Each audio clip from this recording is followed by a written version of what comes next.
Oh, we're live? Did we automatically go live, did we? Crazy.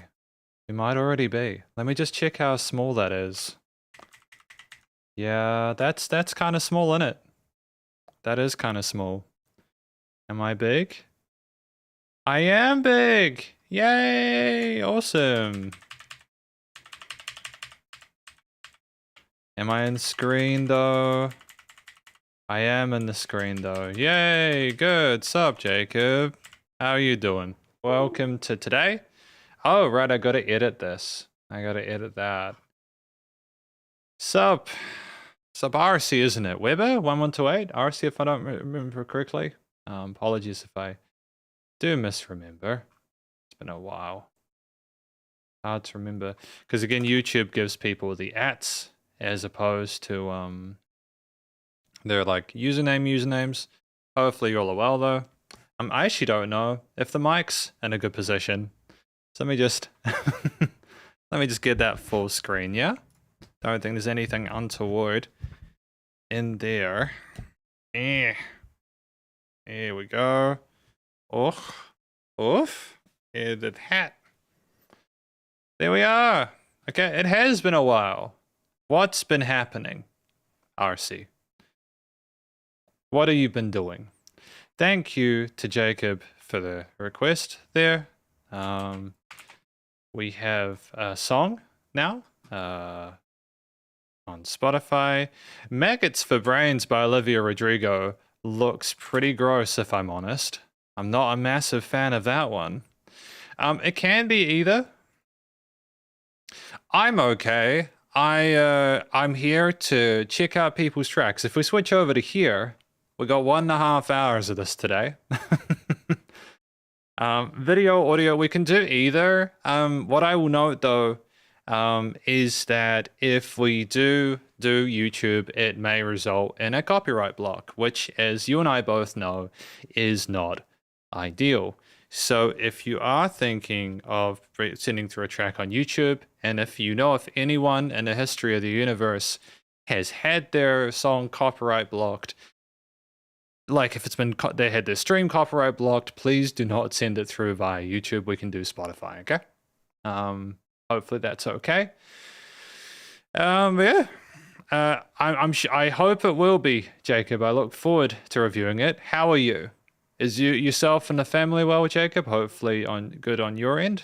We may as well get started on this. I just want to note really quickly that for people wanting their annual reviews, I do need to post on the Patreon page by the end of the week to confirm when people are having theirs. I was thinking, because I had 2 weeks off of my tuition work, that I might get a couple of those album reviews done over this period, which would mean that we would be getting 2 albums done over the next couple of weeks, just because it'll also mean that I will have time off from work and therefore be a bit more refreshed.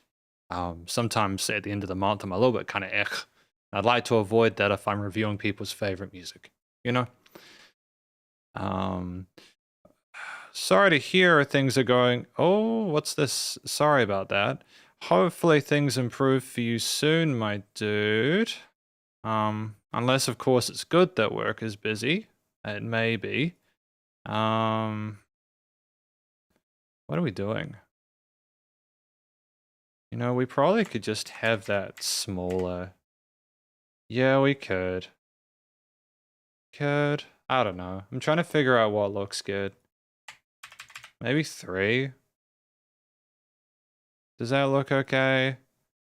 There we go. That actually looks good. I like that. So we just got to remember that it's 330 for the the zoom on those. Thank you as well for this pick. And yep, just a reminder as well that I've got the new format where you can see the most recent one, and if your track has been put into the queue, then it should be played. So we're going to get started anyways on Jacob's track. And again, just listening through it, feedback and critique, and then I will try not to ramble. Okay? So, thank you for the requests so far, though. Let's do it. Maggot for Brains by Olivia Rodrigo. Got the lyrics there.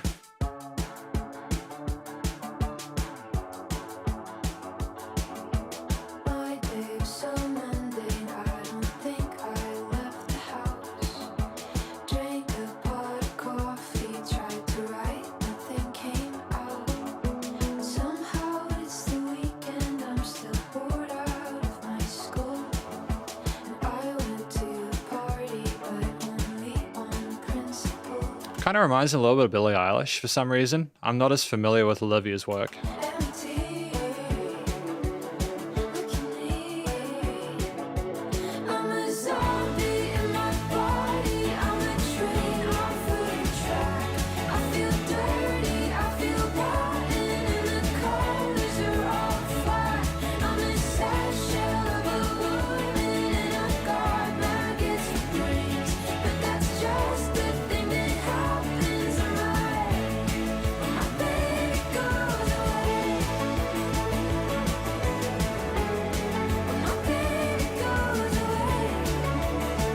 I mean, it's so upbeat that it's almost melancholic, isn't it?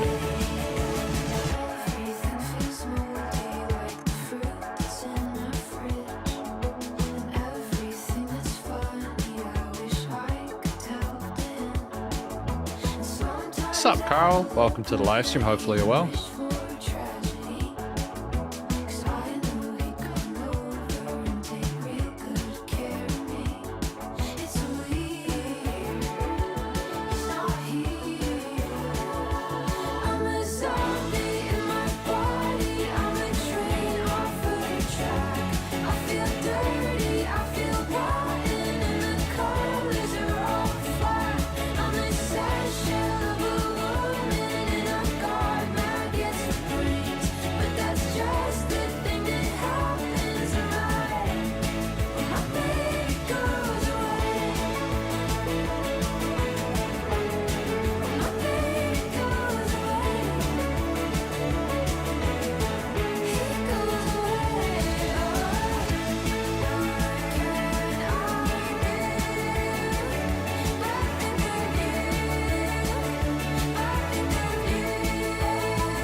Great to move into a solo section.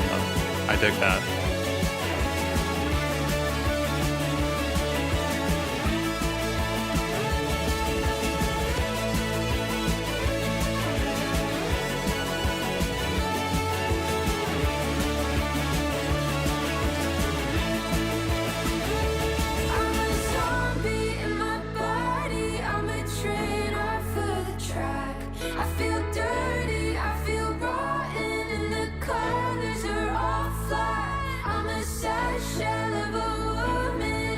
Absolutely, RC, for sure.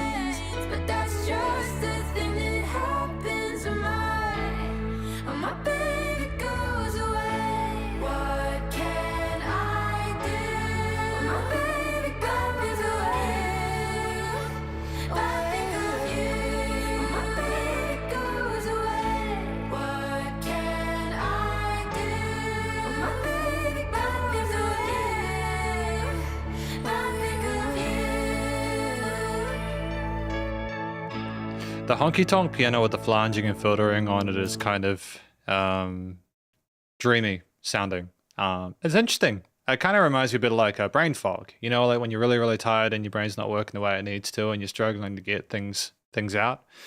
But yeah, absolutely. Pretty raw guitar tone. I do agree with you, Jacob. It is a beautiful song.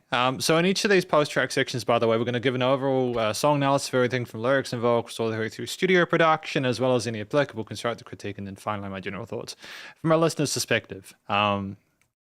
I think this track, though, talking about Maggots for Brains from Olivia Rodrigo, off of the You Seem Pretty Sad for a Girl, So in Love one, here, just really pretty vocals and just production choices that make it more dreamy, foggy. Yeah, absolutely. Lots of reverb choices. I think that the fuzz that we have on the guitar, especially the lead solo guitar, makes it seem a lot like that. But I think it's about someone who is basically just struggling to really sort of function psychologically without the person that they're usually there with. I'm not sure if it's comment on like a state of codependency that they have, or just simply just feeling off because they are that in love with someone. There's different ways that you could take it. I feel dirty, I feel rotten, and the colors are all flat. I'm a sad shell of a woman. I've got maggots for brains, but it's just a thing that happens. It's kind of becomes a bit sort of lackadaisical at that point. It's kind of almost melancholic at that stage. I think it's an interesting track that is kind of bittersweet. The vocal technique from Olivia Rodrigo, though, is quite pleasant, and they've got this kind of very personable expression to them that is very kind of dreamy sounding and pleasant. Even though we're hearing some really sort of like heavy subject matter when you think about it, it's done in a way where Olivia isn't sort of oversaturating the sadness of what they feel there. They're trying to sort of communicate that it's a bit more nuanced than they might see at first glance, either from just reading the lyrics by themselves or from just hearing the vocal melody itself, where it sounds sad, but like it's just the interesting amalgamation of both of those things. I do feel that again we have really competent vocals and very comfortable on the head and chest voice, the vibrato, some legato passages, and some interesting sort of like double tracks and harmonies as well. The track itself and the expression makes sense for what we're trying to accomplish here, I think, with the effects change and stuff. I also like how simple the lyrics are. It's happy and yet sad that someone has to depend so much on someone else for happiness, which was then further hinted in the later part of the album. Yeah, like I'm immediately exhibiting or like understanding or hinting at like codependency or something along those lines. And it's stuff that people unfortunately will be able to relate to in this day and age. There's a lot of that people put up with, toxic sign like behavior in relationships and being able to sort of like live with ourselves, because a lot of people are lonely and sometimes the only kind of connection we have is with someone who has found us at our most vulnerable state, unfortunately. The track at 4 minutes, though, is quite well fleshed out. Subloxonaire absolutely sounds good. Thank you for the request to add that to the list. Hopefully you're well, Bloxonaire. So, sorry, to continue with the structure, though, we have this kind of video gamey, kind of very chilled out groove on the drums there that's kind of continues throughout the piece. The kind of filtering that we have on the guitars there is very kind of, how do I describe it? It kind of makes it seem a little more kind of like vintage sounding there, a little bit kind of like twisted maybe as well. And we kind of repeat these arpeggios and reverb tails parts there to sort of go with the triads we have within the chord progressions, with this kind of very kind of dreamy, airy, kind of breathy sort of performance from Olivia Rodrigo that kind of really exemplifies a lot of those tails and some of the long ends. And you have those kind of like playful synth pads that are really not trying to have much sort of body to them at all. They're very kind of fluffy sounding. And it's like, again, we are in our head. There's an innate lack of heaviness either, like we're kind of floating through our day, which is kind of cool. A variety of different quarters, eighths, and sixteenths put forward on the drums there with enough variety to keep us through, and I like the on beats and syncopated throughout the rhythm sections as well as the mid-range and upper melodies, which is cool. We have like those snare fills there and everything like that, which is neat there. And we have like even verses and choruses and interludes and iterations of that, which transfer seamlessly. And we have that in that solo section there, which is a nice alternate lead there. If you have too much of one kind of lead, it can just be a little bit too monotonous and a little bit less interesting. So I'm thankful for the fact that we adjust there, especially as, even though this is still technically within the 2/4-minute sweet spot, if you haven't got the attention span, you really do need something to kind of just spice things up or kind of freshen up the palette. I think having a combination of keys, guitars, bass, and drums at that end part, well, actually no drums at the end part, just having the harmonic and melodic elements absent of a rhythm kind of makes things a bit more even floatier.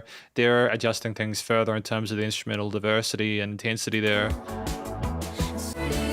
I think the bass line not always sticking to the on-beat of the root notes there and kind of navigating a bit as well is kind of cool. We stick thematically within the diatonics and in the minor key leading, it makes sense considering the subject matter, but then we also have the kind of brightness and a lot of these elements that make it a little bit less kind of dire and depressing.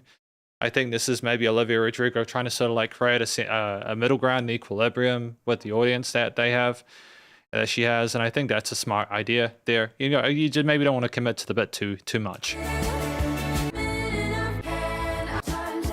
But yeah, I do love the harmonies that we have there. Some of them are beautiful. Again, I know I mentioned Billie Eilish here before, and I know they're clearly different musicians, but just some of the interval choices that they have, they're a little bit exotic sounding, but just simply for more of a shimmer, you know, going outside of the major minor triads or thirds. But yeah, thematically minor leaning. Oh, or is it major leaning? Bomb. It actually is in the major key. Never mind. It just sounded sad. But like we are technically in the major key. It's just kind of a very low key major there with a combination of those synths and guitars. The studio recording, mixing, and mastering there is great. I think we also have one main bass line, if I'm not mistaken, throughout the whole time. We might change it up, I'm not sure. But there was a predominant one that was nice and catchy and poppy and had a great sort of tempo to it and pace to it that keep you bumping along. You can hear the vocals, guitar, bass, synths, drums, and piano clearly in the mix in different intervals and different stages around the stereo field as well. Is in the frequency spectrum, there's no resonant frequencies there. There's dynamic range to it, but it's also quite well glued from a production perspective. And yeah, the vocals are not overproduced. I think that's exclusive of the delays and echoes and reverbs that we have there. Ultimately, Olivia Rodrigo just kind of nails it on the microphone. Not trying to give too much away, but just enough to get a hint of it. And then effectively, yeah, honestly, great song. No applicable constructive critique for me. And I just think it's great to listen to Olivia Rodrigo continue to release music and expand their palette and try new things. I think Maggots for Brains is just a really cool title for a track, and I appreciate being able to listen to more. So thank you to Jacob for that. Jacob wrestled God with their track Maggots for Brains from Olivia Rodrigo for today. That's cool. And I'm just going to put that into the playlist here. A gentle reminder for people that are interested that we do have a playlist here, the SP Fan Request playlist on Spotify. I'm thinking that playlist may be in the YouTube description for this live stream. It has all of the 700-ish tracks that we have reviewed over this time, and it's awesome. It is 51 hours long at this point, so you literally have 2 days straight of music, and there's just an endless amount of different types of tracks in there. So that's, and you're welcome, Jacob. It's all good. We now have a track from Weber1128 RC, so that'll be good to check out. This song.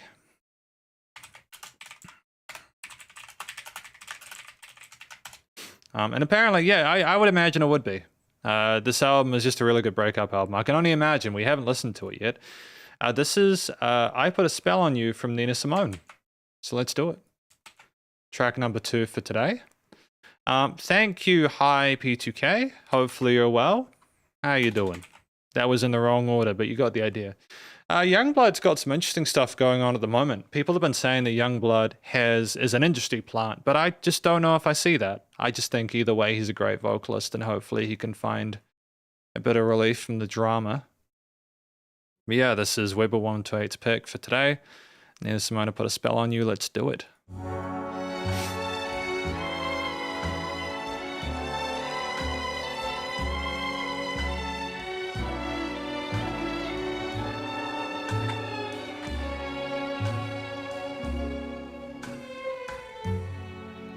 Put a spell on you.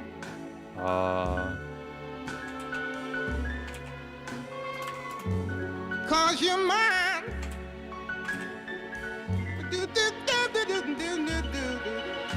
Very used to scatting there. You better stop the things you do. I ain't lying. No, I ain't lying. You know I can't stand it. You're running around. You know better, Daddy. I can't stand it 'cause you put me down. Yeah, yeah. I put a spell on you. Because you're mine. Very distinct voice. And I do quite like how active that right hand on the piano is. You're mine.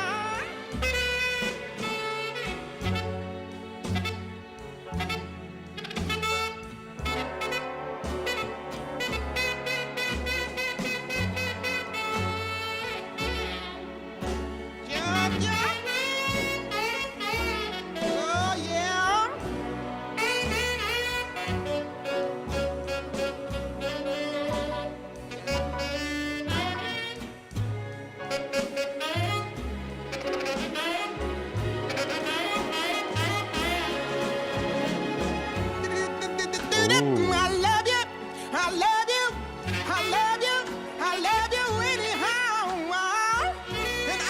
care if you don't want me. I'm yours right now. Oh, you hear me? I put a spell on you. Because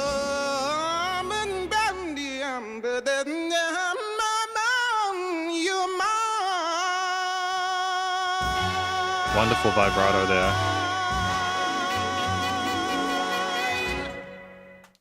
Cool. Excellent.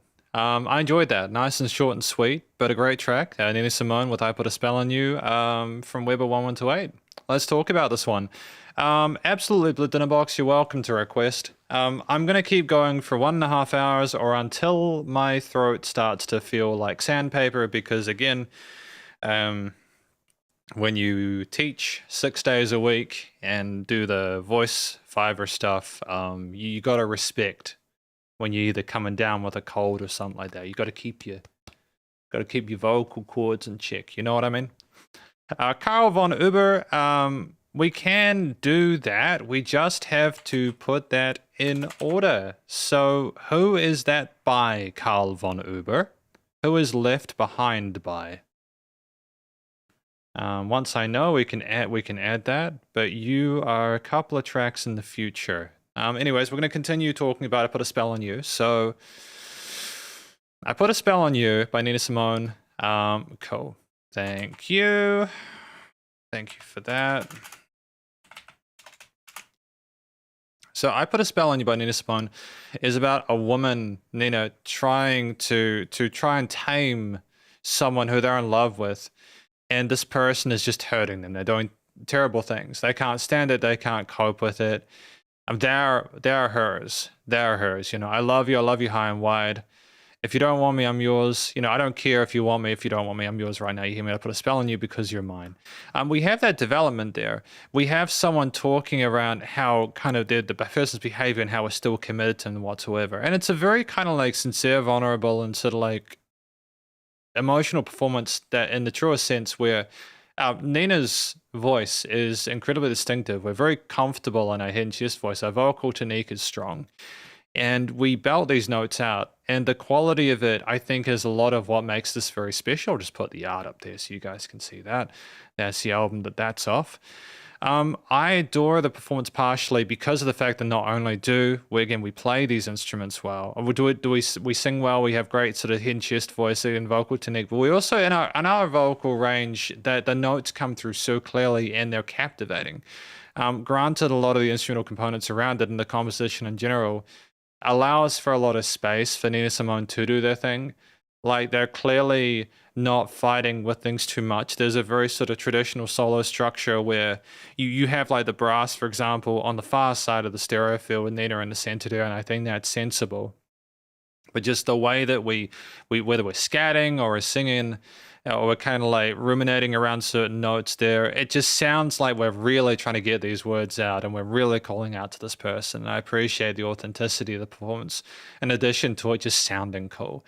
Some really great note choices in there with some wonderful vibrato, especially that big belt at the end was fantastic. The track itself at 2 minutes 35 is quite well fleshed out there. There's absolutely no filler within it. You start immediately with the double bass and the string sections. And there's just a massive kind of sense of warmth to it. It kind of sounds like you've walked into a club and you can vividly imagine Nina Simone on stage with the band behind her. And I like the chord choices and some of the chromaticisms in there as well. And the way they kind of play with the expectations with those jazzy intonations. Put a spell on you. But you can hear like the piano playing as well in that part there, just how it twinkles on the right side, the dynamic range to it. It's so quiet as a sub layer, but it's not competing for attention. Like Nina is the focal point. You just got so much else to appreciate alongside that as well. And you got the brushes as well in the kit, very minimalist with that. We have some occasional fills there and transfers with ethno grooves, but we're not trying to overcomplicate the percussion. It's more about the sort of slow dance we do through this. And those saxophone parts, the way we kind of brittly kind of chirp, that is very tough to do that well. It's very tough to be able to play that cleanly on the saxophone there. The fact that they've got this, they're almost like it's kind of having a conversation, you know. It's not a kind of a huge, crazy, wild performance of a wide variety, like volleys of notes. I mean, to be fair, there are some like fun articulations, don't get me wrong. But it almost kind of like is represented with some of the note choices that Nina has on the microphone. So there's just a great sort of more traditional connection between some of the vocal melodic parts and the brass elements as well. It's neat.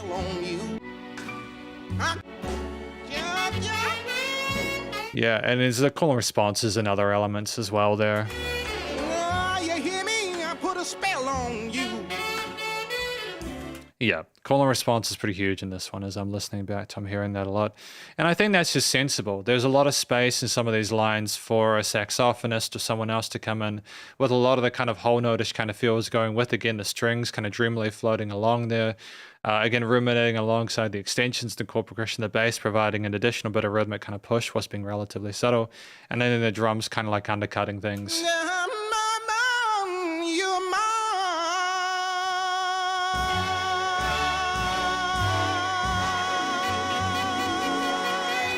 Fantastic finish there as well. Just the way that the instruments come in, they kind of bomb, bomb, bomb, bomb. They got those accents there. It's full of life. It's a relatively organic take. You can kind of imagine a whole band playing together in the same room.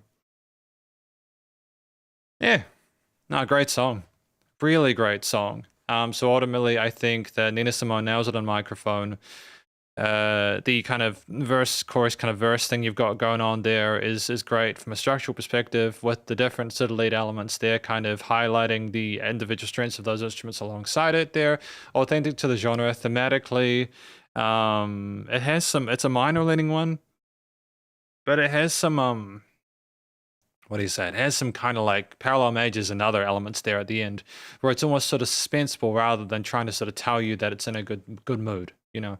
And I think that's sensible. That when we're not trying to sort of communicate that we are genuinely feeling good about this, it's just more that maybe the drama and suspense putting a spell on the person is like that will kind of instantly had an effect at that point in time as soon as the man's realized what kind of situation they're in. I kind of like to imagine that. I like the symbolism there in terms of the chord choices and how we finish it. It is, and you're welcome. Absolutely welcome for that, RC. I appreciate it. Yeah, Nina Simone is the singer of Feeling Good. You got Feeling Good here down the bottom with 623 million plays, quite a subtle amount. And it is a James Bond feeling song. You're absolutely right. And I'll add that to the list. Blue Dinner Box, thank you very much. So kind of adding, we're getting there. We're getting there, folks. We're getting there. Yeah, so thematically, extensions of chord progressions, typically more of a minor leaning one, although there are some sort of parallel majors and minors to sort of twist and turn things and make them a bit less predictable, which is fun. Lots of coloration within the harmonies there and lots of interesting note choices on the melodies just make a really sophisticated performance. And then finally, from a studio production perspective, I'm pretty sure that this was like, this was written at the time, how do I say it? This was done at a time where you had mono recordings. So I think that's why the saxophone is so bluntly to the side. The 60s was when this was recorded. And I think that that's kind of makes it a bit more special. It makes it a bit more kind of like, it's kind of an insight into how recording used to be back in the mono times. I do feel like they made a good decision splitting things into panning of the stereo field as they did though. There are no real resonant frequencies. You can hear a bit of kind of like room noise and everything like that. But again, it just makes it sound like everyone's recording in the same room, like a live performance. And yeah, it's got a great kind of charm and warmth and glow to it, despite some of the heaviness of the subject matter. Nice and loud, bit of pumping bus compression, limiting is handled, and ultimately just another great track. So thank you to Weber128 for putting that through. That track from Nina Simone titled I Put a Spell on You. Yeah. No. I mean, like in the 60s, the recording quality was good. It was coming along, but you didn't have stereo really back then, as I understand it. It's why a lot of music that was recorded in the 60s from like the Rolling Stones or the Beatles and stuff like that was like the Beatles have had so much mileage out of remastering stuff. Thankfully, or not thankfully, depending on how you feel about the Beatles, they've had enough material salvaged to be able to make like 20 different versions of the same album, you know. Yeah, I don't know when the next music making stream will be. I'm trying to figure out the next couple of weeks, because the next couple of weeks I want to do a couple of album reviews for people on Patreon. For the people who are in the $12 tier, they get an annual album review as part of that. So there'll probably be 2 album reviews over the next couple of weeks. And those are the weekends where I would usually do the music making. I still need to release the last EP I did, as well as edit the kind of like the sessions into like a bigger video to put on the live stream channel playlist. So maybe we'll probably make some like lo-fi-ish kind of stuff. There is a lot of music coming out though. I do have an album I'm working on privately at the moment. I also am going to be working with my music students to make another album at the end of the year with music they've made. So there'll be not only my annual album at the end of the year, but there'll probably be an additional album that is put out Thank you for the donation, by the way. I appreciate that. I don't know. Thank you. Hang on, I'm just gonna... Here we go. Thanks.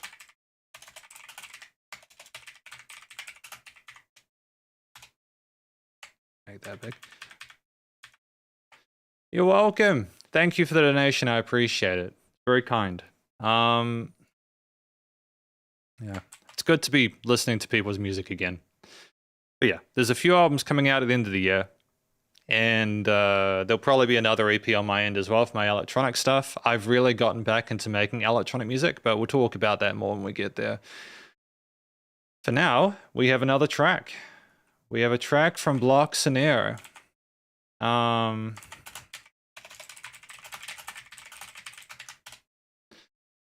of Hopes and Dreams by Toby Fox. Let's do it. On Spotify.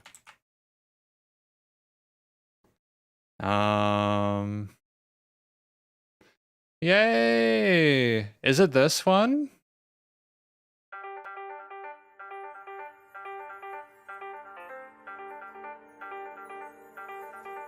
I do. Wait, is this chapter 5?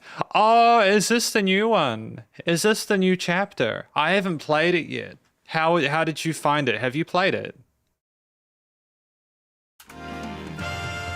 Oh, that's so cool, man. I'm so glad they released a new chapter.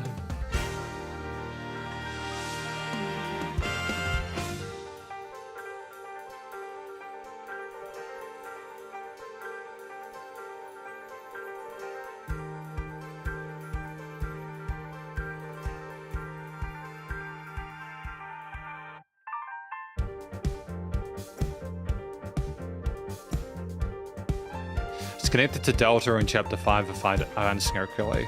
We got the out there for it.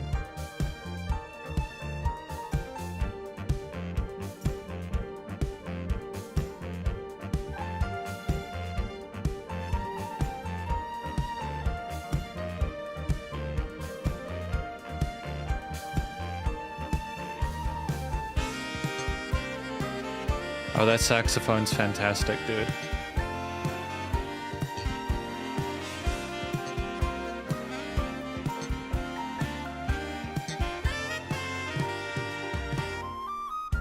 It's a fantastic game. I really enjoy it, eh? It's not quite finished. There's another couple of chapters to it, but I think it's a total of 7 chapters if I'm not mistaken, but it's quite good so far.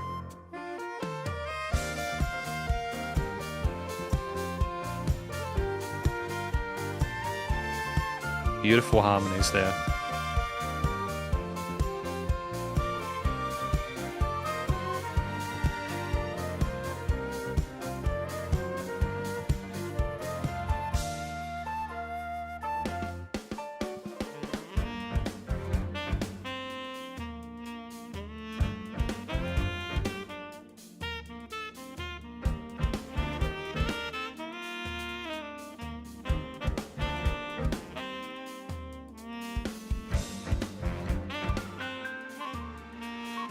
And the keys as well are nuts, dude.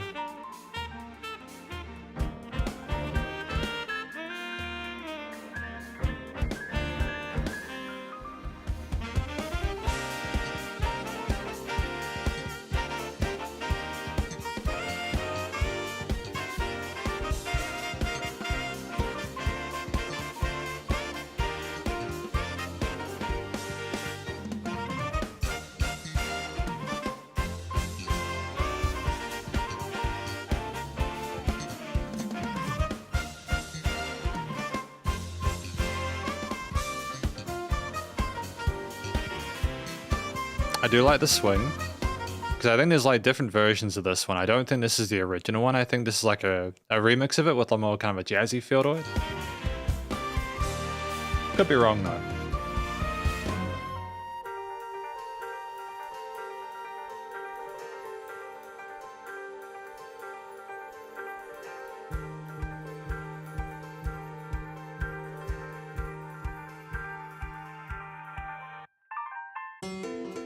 Great, fantastic. It's a future cover jazz funk cover of Field of Hopes and Dreams. I thought so. It's so neat. Thank you to Blocks in Air for the request of Garden of Hopes and Dreams by Toby Fox and Insane in the Rain music. Let's talk about it. So I've already added it to our playlist. So this one has a lack of vocals. So I think a lot of the meaning of this music comes behind in terms of where it's featured within the game itself, for example. I haven't heard this in Chapter 5 yet, so I suppose we'll hear it when we see it when we hear it. But if we talk about the extra track itself in lieu of vocals, which I don't think it needed, by the by, as an instrumental, it's wonderfully proficient. It's 3.5 minutes of joy. It's such a beautiful song. There's so many interesting sort of like components within it, even from the start.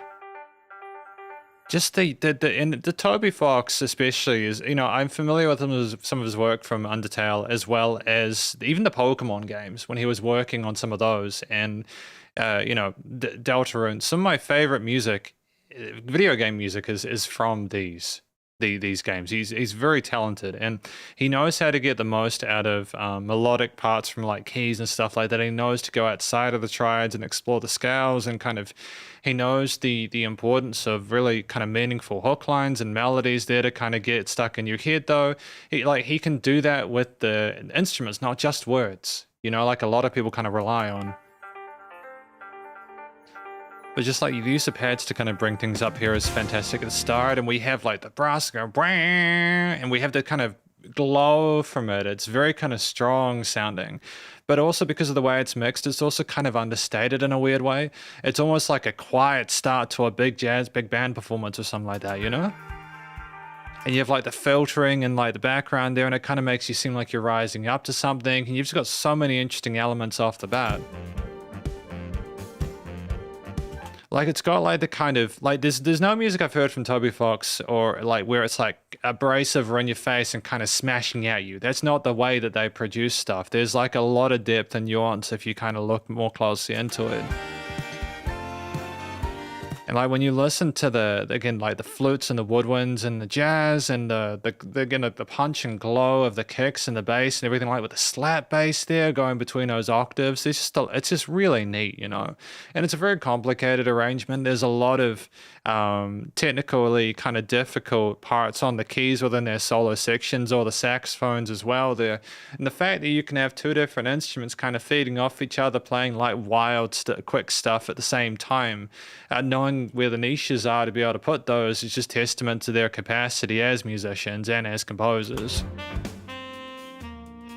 But it's also knowing not to play fast or like, you know, technically all of the time. Sometimes you just need to boom, boom, boom. You just kind of need to hold those notes within those solo sections, or because I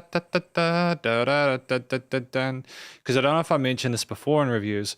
One of the ways you can tell if a hook melody is going to be effective is by how you can sing along with it. So typically, if you can sing along with a melody and you want to sing it a second time, that's an effective hook melody. It's just what they do so well here with this remix is build on that and have instruments in the undercurrent of it propel it further and really kind of bolster it.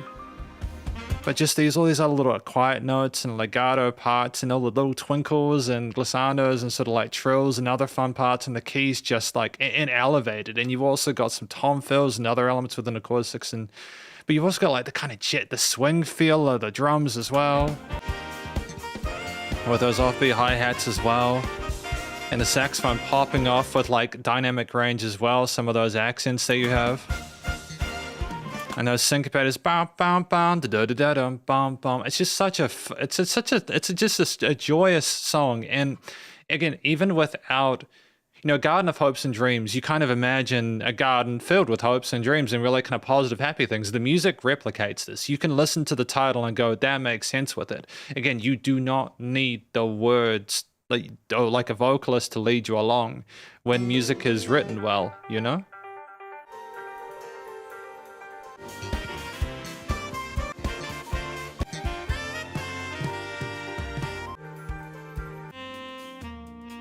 And it's just great that the drums aren't doing the same thing a lot of the time. They kind of switch things up with their pace there.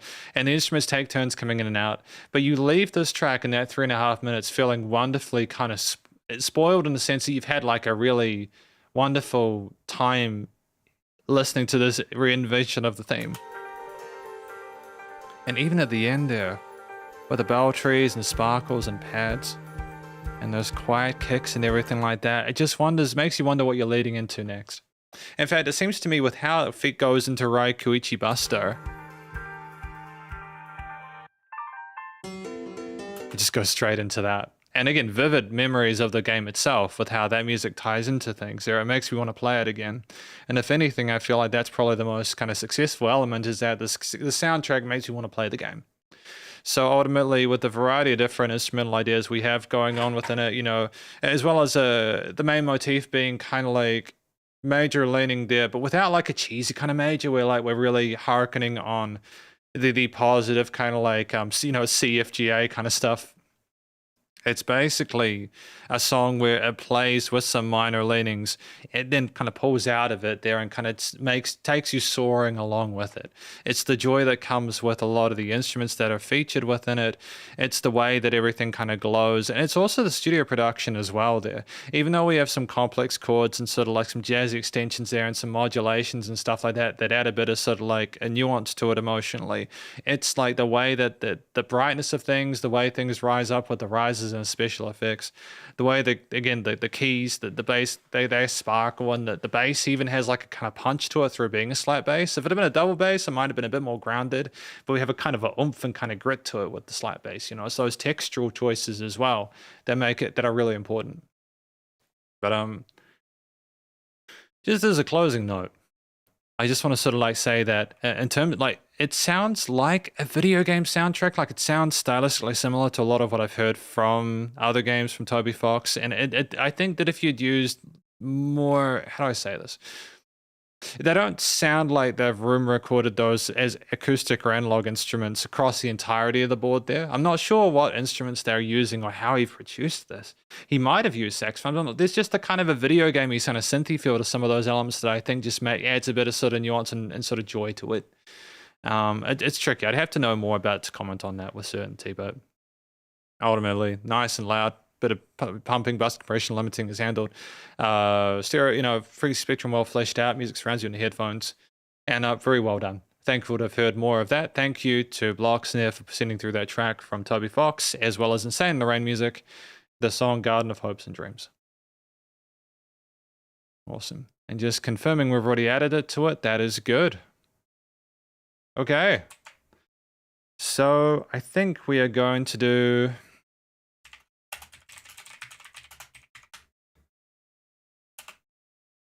We're going to do 3 more tracks. So that's going to be... Yep, so 3 more tracks. My throat is starting to act up a little bit, and I have to do some reviews after this later on today. We have time for the remaining 3, so let's do it. We have High P2K with Youngblood and Zombie. Let's do it.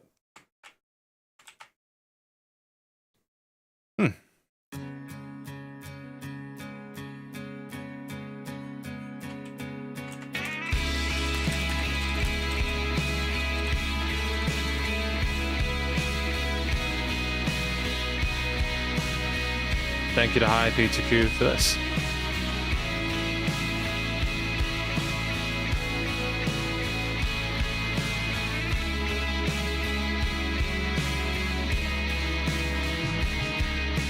If I was to talk about the words they would hurt, they would hurt.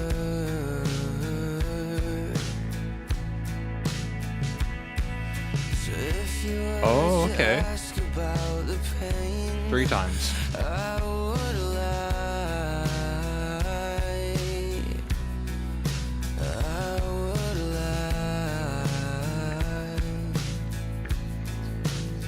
to fix my mind. I need time,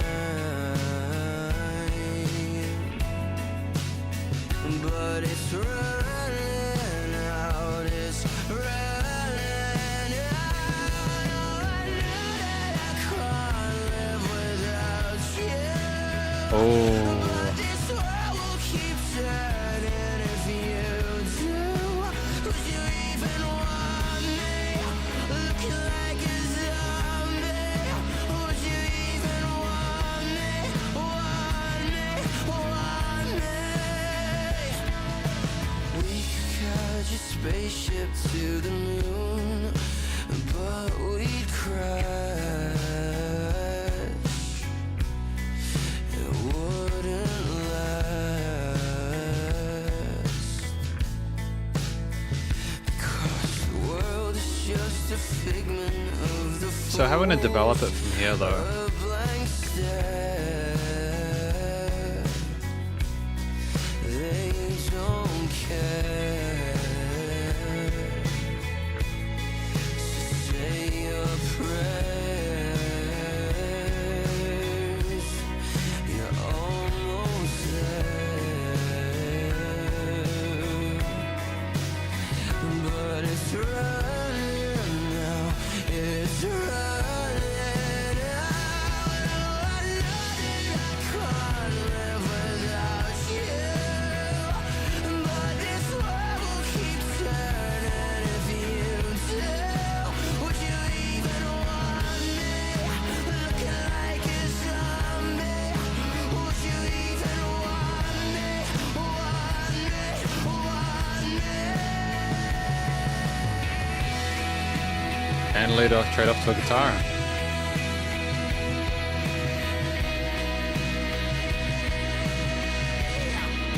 Would you even want me? Looking like a zombie.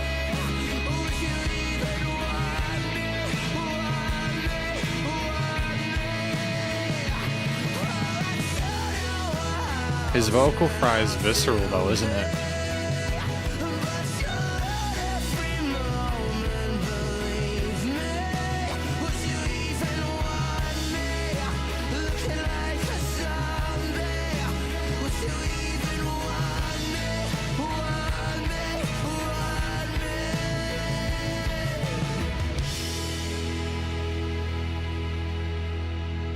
me? Excellent.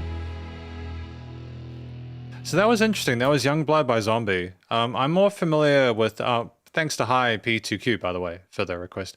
I'm familiar with Youngblood and their performance of the Ozzy Osbourne track. I can't remember the name of it off the top of my head. Was this released May 30th, 2025? This track.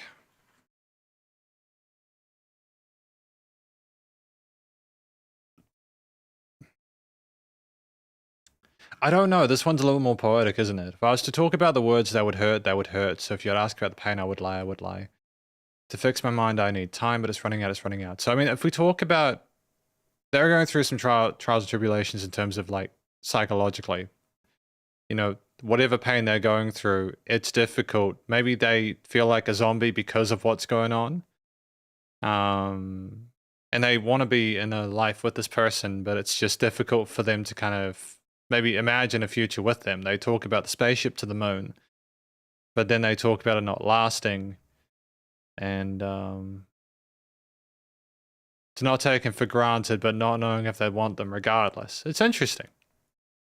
So if we talk about this more from the perspective of someone who is just going through the complex nature of their sort of situationship with another and wondering if they'd want them for who they are.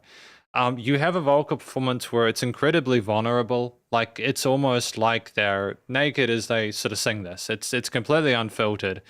There's just this kind of gristled kind of tone to it there, where we do really again rely on our vocal fry whilst being very comfortable in our head and chest voice. it's nice to hear someone who's not worried about needing to sound a certain way. For Youngblood, it appears to simply be hitting the notes we need to. Using a dynamic range of quiet and loud hits, when to sort of be knowing when to be more intense or when to be less. And effectively, there's no moment here where it doesn't seem like they're sort of selling themselves in the way which makes sense to the subject matter that they're discussing.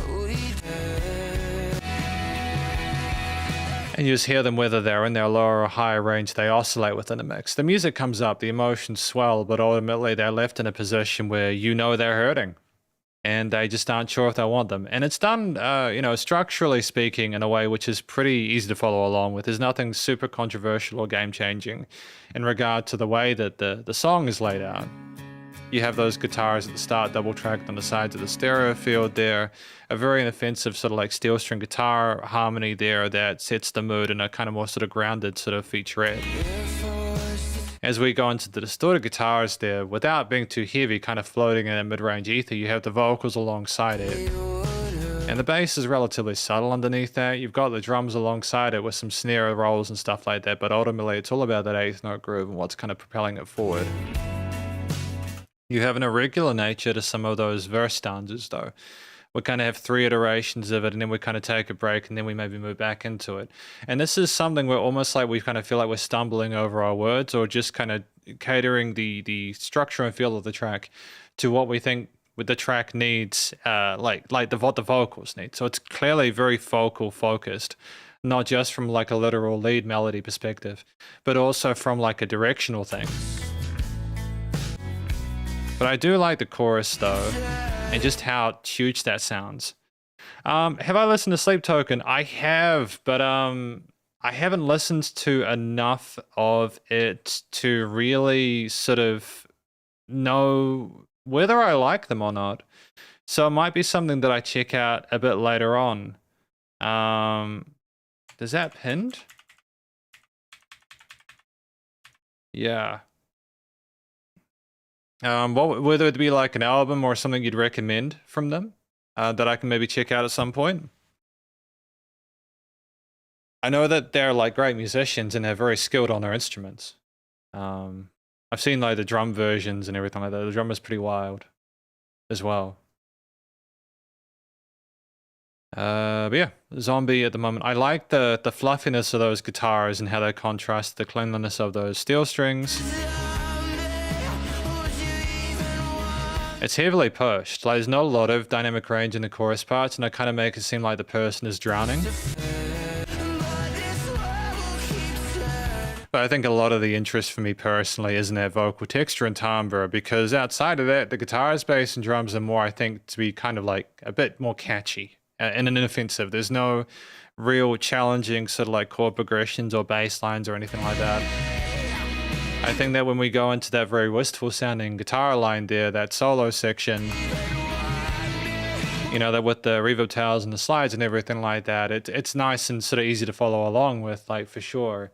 It's just meant to be an alt layer, I think, to not get too used to Youngblood, even though, again, they're still continuing with the focal point being Youngblood. I think, do we even include some sort of string plucks and pizzicato parts at the end? Because if that's the case, that's pretty neat. I like the fact that we're not taking for granted the listener's attention at that late stage.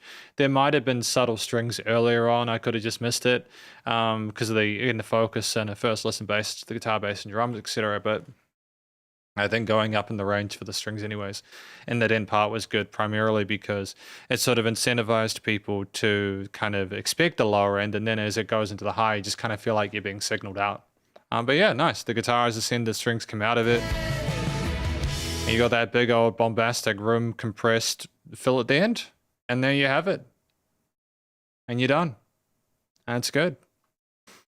Again, I think thematically, it's major leaning, which is kind of weird.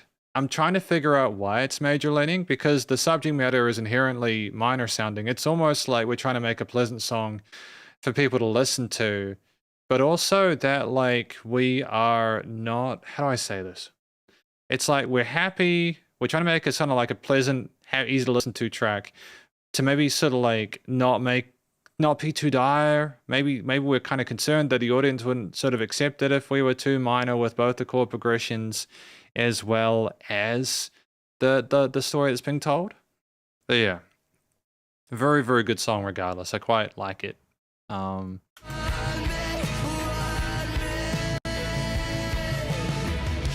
Yeah, I'm not sure what you could have done to improve it. So I think thematically the chord progression makes sense. You know, it's catchy, it's poppy, whilst also having a bit of edge to it through the vocals. And studio recording, mixing, and mastering, I think again the compression in the chorus parts makes a lot of sense to me. I'm really happy with the way that that's kind of splashed out. I think as well the vocals, guitar, bass, drums, strings, and everything else like that are well niched within the frequency spectrum, no weird resonant frequencies in the stereo field. You know, it surrounds you in earbuds. Nice and loud bus compression limiting is handled, and yeah, no applicable constructive critique. And then for me personally, you know, just from a final general listener's perspective, I hope that they find peace, you know, and they can find someone who accepts them for who they are. But thank you to Hi PTQ for their request from Youngblood titled Zombie. Sick track. Just going to add that to the playlist if I haven't already. There we go. I'd have to listen to The Summoning. I might listen to that at some point then. It might actually have been the...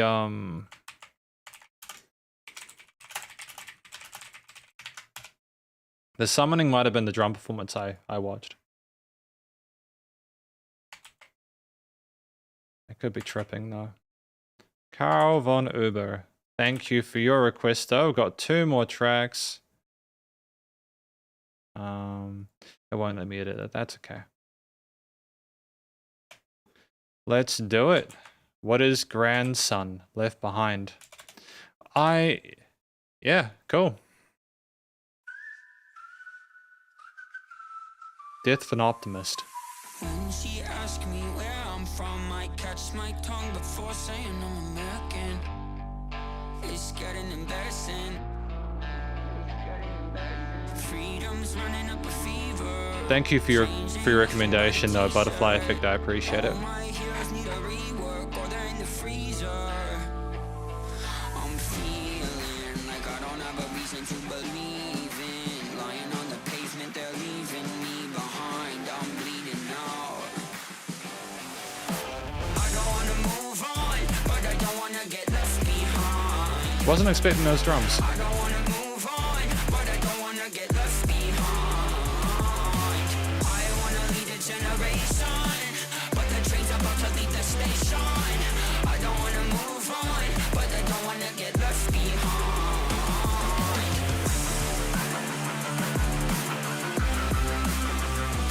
Really cool combination of elements here. I quite like it. Maybe they would listen to me one time. Tight mix as well. If I died on the front line as a martyr in the bloodline, instead I'm singing in the sunshine. Oh no, no, no.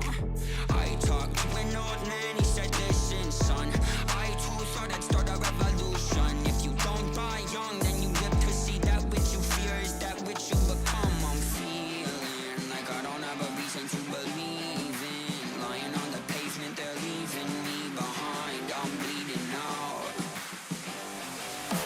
I don't wanna move on, but I don't wanna get left behind. I don't wanna move on, but I don't wanna get left behind.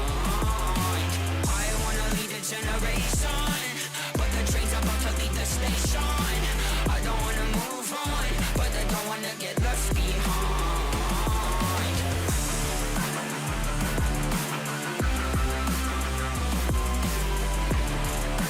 It's great to have those breaks with the whistles. Really good. I'm feeling like I don't have a reason to believe in. Lying on the pavement, they're leaving me behind. I'm bleeding out. I'm grieving, but does any of this pain have meaning? Or is it all for nothing? They're leaving me behind. I'm bleeding out. I don't wanna move on. Huge drop there. Get left behind. I don't wanna move on, but I don't wanna get left behind. I wanna lead a generation, but the train's about to leave the station. I don't wanna move on, but I don't wanna get left behind. ABA structure for the chorus. Nice.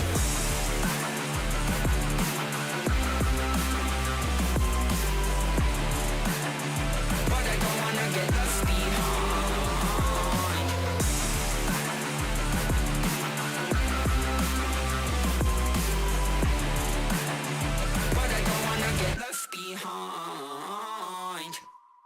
Honestly, this is a really sick track. I'm not surprised it's your favorite artist. They're very cool. Get the art up there on the screen for this track from Karl von Uber, the song from Grandson, titled Left Behind. Let's talk about it. So what do we think this track is about? Yeah, no, I got a sore throat. So this will be the second to last song today. We got one more after this from Blue Dinner Box, and I'm probably gonna have to bounce.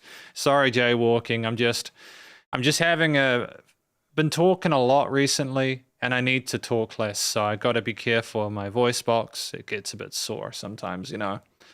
I just got to be mindful of that. So we'll be back doing more live streams soon, but just maybe take a break. Gonna take a break for today after the next track. When she asked me where I'm from, I catch my tongue before saying I'm American. It's getting embarrassing. Oh, okay. Yeah, all right.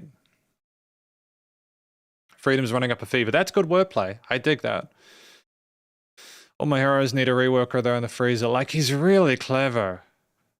Really clever. I want to lead a generation, but the train's about to leave the station. Really clever wordplay. I like, listen, son, I too thought I'd start a revolution. If don't, I'm going to need to see with that, which you fear is that, which you become damn crazy. All right. Like the difficulty if I'm bleeding out, I don't want to move on, but I don't want to get left behind. I'm feeling like I don't have a reason to believe in. Yeah, I know it's rough. Like, it's just, well, it'll get better. I'm making a few lifestyle changes at the moment to kind of improve the health, my physical health. Losing 15 kgs over the last year or so was a good start. But there's just a few other things. Like, I need to start doing vocal warm-ups before these live streams and stuff like that, you know? But it's just self-care stuff, you know? You guys know what I'm talking about. It's a shame. Hi, JT Sun, by the way. Welcome to the live stream. We can do it next time. If you go onto the Discord, I'll try and remember to request stuff, okay, to put up a schedule. I can't guarantee it because I tend to get distracted by shiny objects, but you're most likely to know about the live streams via the Discord than anywhere else. And if they are going to be on a day, they're going to be on the day that we're watching at the moment. So if it's Friday for you, it'll be a Friday. If it's a Saturday for you, it's a Saturday. Okay. Yeah, absolutely. I'm going out after this. I got to do some stuff, so I'll go take care of my voice after this. Yeah. I respect vocalists, you know, in bands who are able to take care of their voice. They do a great job. Yeah. I will prepare myself for that. I will prepare myself. Don't worry. I'll get myself ready for that. It'll be all good. Yeah, I think if I was to talk about this track, I think it's someone who is in a difficult position of understanding how messed up things are. They want to do something about it, but they're also struggling to cope with what they have to do outside of that. They're trying to find ways of approaching this from different angles, and it's just you know, the trials and tribulations of someone who wants to make a change but is just figuring out how. 70 meme sounds. I'll see if I recognize any of them. I'm a little bit out of date with my memes, but we'll see how we go. All right. So I think that the story, in this track Left Behind makes sense to me. The vocal performance, he's got such a distinct voice, this guy. He's got like a very distinct voice. And I think that's really important in this day and age. Hits the notes cleanly. He's got the words come through clearly, very comfortable on the microphone. But like, I think to be recognizable in this day and age, especially with the amount of musicians that, you know, there are just so many musicians, you need to have a distinct texture and timbre. So I appreciate that we have that. Where we kind of explore a similar part of our range there. We might go a little bit lower occasionally, but for a lot of the time, we are in our like upper range there, and it niches well alongside some of those, on top of some of those guitar and bass parts that we have there, and it doesn't interfere with the drums at all. The whistles that we have are just a great sort of alt lead as well. I think that he's potentially whistling in those parts. And there's a nice sort of like adjustment of the intensity of his vocals as well between sections as well, which I appreciate. It's just nice to not have the same loudness on that lead focus. He seems committed to it as well. Not locked in. So outside of a really competent vocal performance there with lots of interesting sort of vocal rhythms there and use of on-beats and syncopateds that does behave and act well relatively to the drum elements there. We have a track at 3 minutes 25, which is quite well fleshed out with a variety of different choruses and verse parts, little instrumental breaks with the whistles on top and everything like that, which I dig. Starts with the whistles immediately. And it comes up with that kind of catchy little motif that we kind of hit on and iterate on throughout the majority of this piece. You have that kind of gritty, kind of like a grungy, sort of like mildly crispy guitar there in the center of the stereo field with him kind of singing along to it. And it kind of sounds like he's alone in that room with that guitar. And you build it up.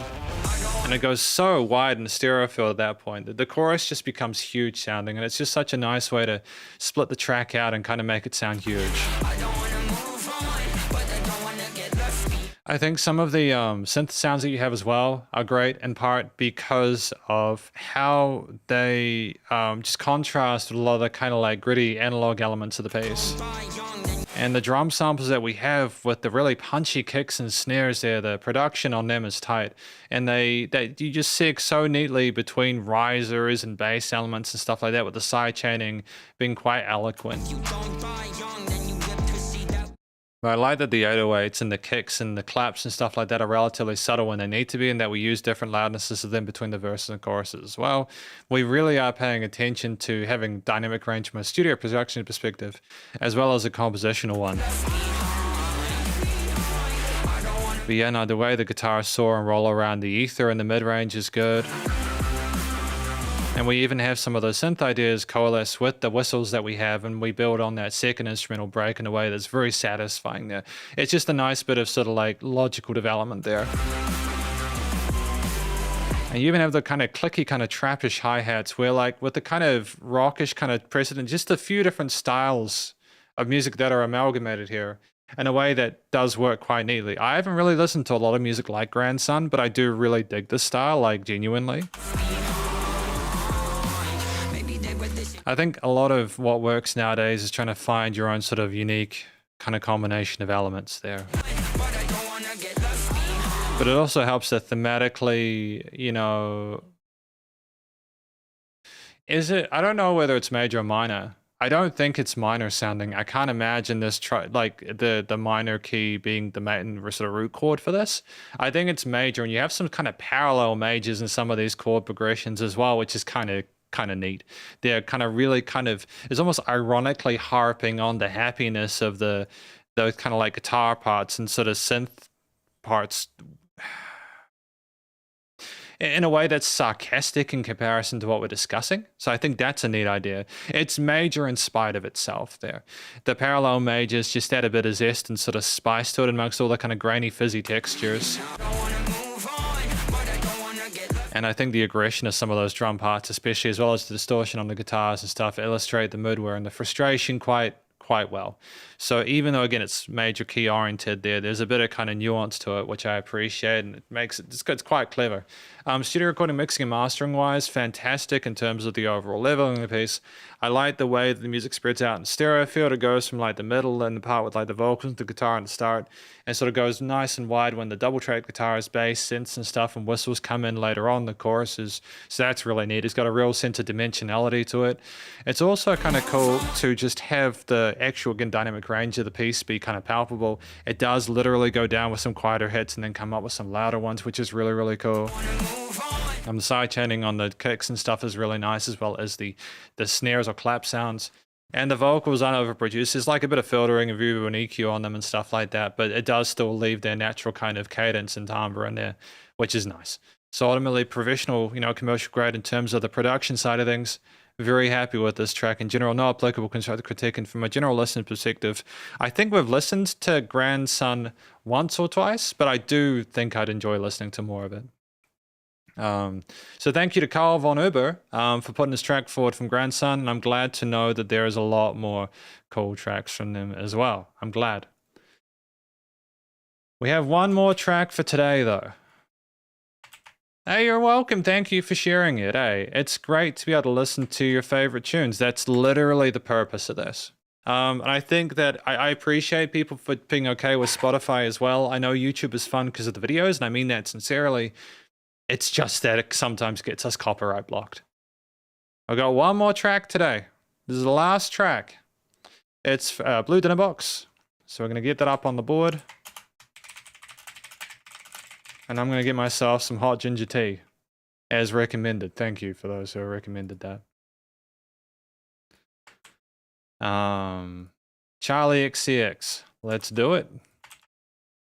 That's not where I'm supposed to put it, is it? Let's do it. Yay! Von Dutch. Very different, isn't it?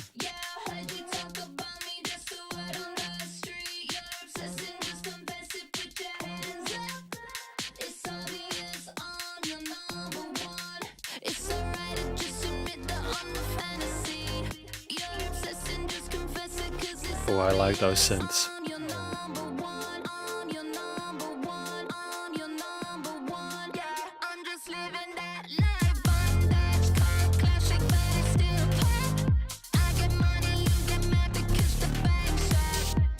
Kind of understated with those synths. They could have been a lot bigger, couldn't they?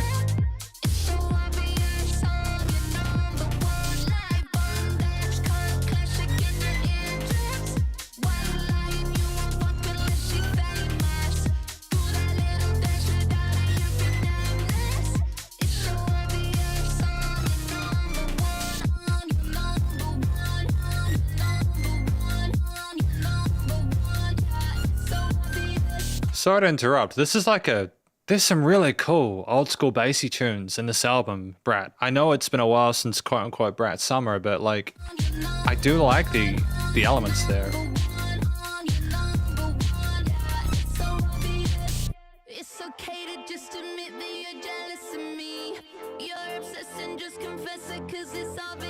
Oh, like a rhyme.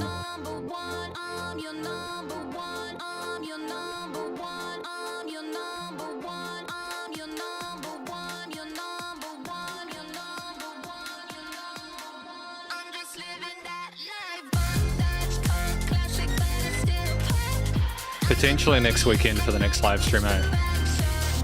We'll see how we go. Again, I'll announce it on the Discord if I do, and if I forget to, please feel free to harass me about it on the Discord, because sometimes I get distracted.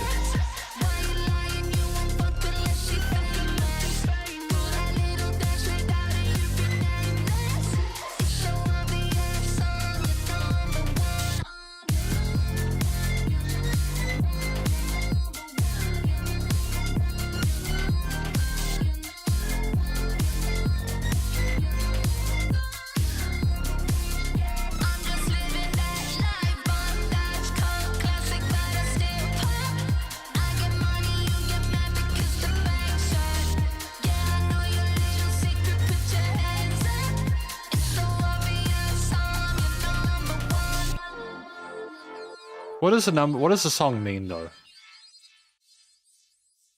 Oh, it's okay. You just do your best. Honestly, if I forget to schedule and you forget to join, then we're both just forgotten. It's all good. The main thing is that you're interested in the first place, and I suppose the main thing is that I would also like to listen to more music from you guys in the first place as well. So we'll just see how it goes.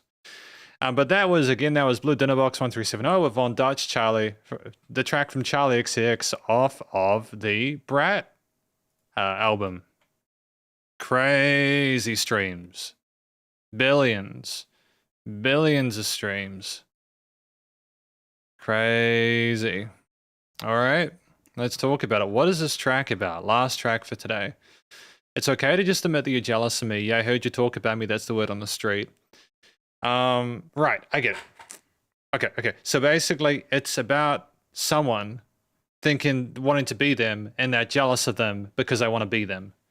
You're obsessed and just confess it because it's obvious. Yeah, I'm just living that life on Dutch cult classic, but I still pop. And I like that cult classic element because a lot of these kind of electronic synthy ideas that we have within this track kind of remind me of music in the 2000s, early 2010s. It's kind of sick. It's got a kind of vintage feel to some of those synths. It's making it very kind of old school, you know? Why are you lying? You want fucking Ulysses famous. You want man that? There you go, exactly. You know, like do your little dance without it be nameless. Damn. So basically they're saying, yeah, was this about someone? Was this about someone? Who is this about? Who is Charlie XX talking about in this one? I get money, you get mad because the bank's shut. Yeah, I know your little secret, put your hands up. Yeah, basically, it just kind of continues and riffs upon that. So you just kind of, I suppose at the later stage, maybe the intent was it's kind of catchy enough that you're still kind of dancing along to it because you're enjoying the variations in terms of the vocal melodies and everything like that. Ultimately, though, it's just a very pleasant track to listen to, primarily because even if you don't know what the lyrics mean or the lyrics are, you appreciate the sound of the vocals, the drums, bass, and synths, etc. So moving outside of what the track is about and the ambiguity surrounding who the song is about, you know, like the vocals from Charlie XX they're clean. Well, not clean at all. They're clearly sort of modulated and synthesized. There's a bit of tuning in them and stuff like that. But it's done the way where we're not trying to overcomplicate it. It's just very sort of clear cut. We are trying to sort of do the vocodish kind of idiomish kind of like really committing to the bit kind of vibe. Oh, another track caused Taylor Swift's diss track, unfortunately. Oh, okay. Not this one though. It's interesting. But like just the way that we kind of have these very simple vocal melodies, but they're elevated in part because of the way that they're kind of mixed and kind of produced is just fantastic. And I like the fact that you've got such intense stepping in the mid-tune, for example, because it makes it kind of, it kind of has a fun, kind of a stumble over it, you know. It's like a synth lead. It's fun. It's cool. Like clearly with a lot of the electronic elements we've got within this, there's no need to have a really kind of virtuoso kind of operatic performance to this. You can kind of commit to the bit.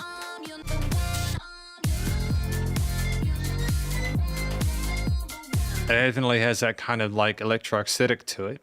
But yeah, honestly, that's it. And there's just that kind of sass and style and sort of like charisma behind the vocals with a variety of different note choices and kind of like adjustments of the rhythmic cadence, whilst also keeping some hook lines and parts deliberately kind of like hypnotically repetitive there, just so you can kind of nod your head along to it and not think about it too much. It's an interesting push and pull to this for sure.